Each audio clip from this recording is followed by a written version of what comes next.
No Yeet. 4 reasons why Jey Uso shouldn't help Roman Reigns.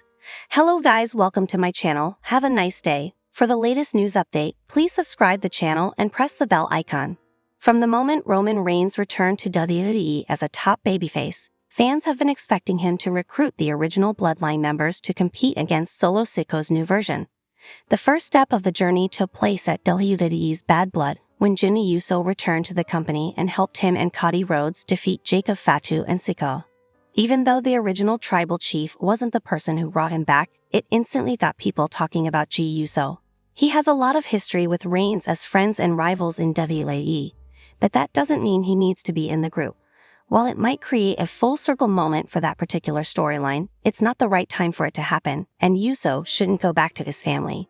Jey Uso has had a great career littered with title runs throughout his career, but it wasn't until his recent Intercontinental Championship victory that he won a singles title.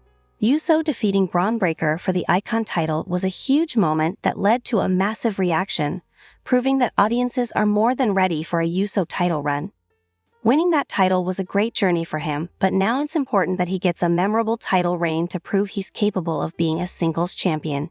If the run doesn't go well, then he might not be placed in that spot again.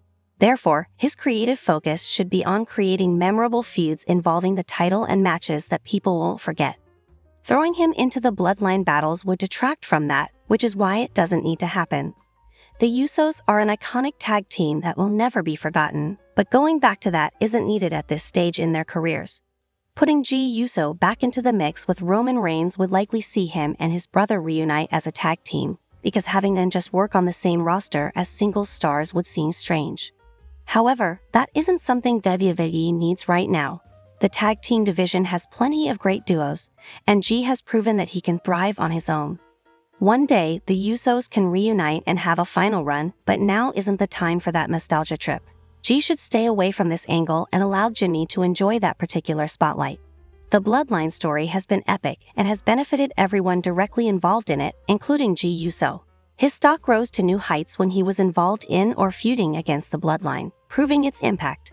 That was the case for everyone in the faction, but at this stage, main event Jey Uso doesn't need to be involved in the mix.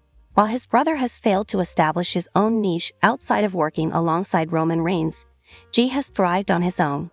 Moving him to a different brand and placing him in storylines that had nothing to do with his family members have showcased his ability to be a compelling character who can carry his own weight.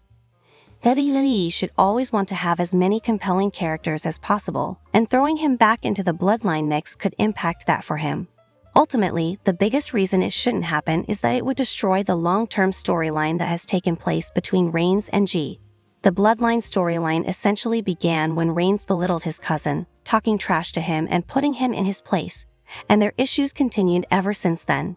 It was a long-term angle of emotional manipulation as main event Jey Uso pushed himself to new levels of popularity. He fought against Reigns several times and almost beat him, which would have been a huge deal. He eventually turned on him and played a significant role in Reigns' downfall, so the idea of him returning to Reigns wouldn't make much sense. Sometimes issues can be so big that people can't just easily forgive them, and this is an example of that. It was such a huge storyline that ruining it for the potential of just one match would be a shame.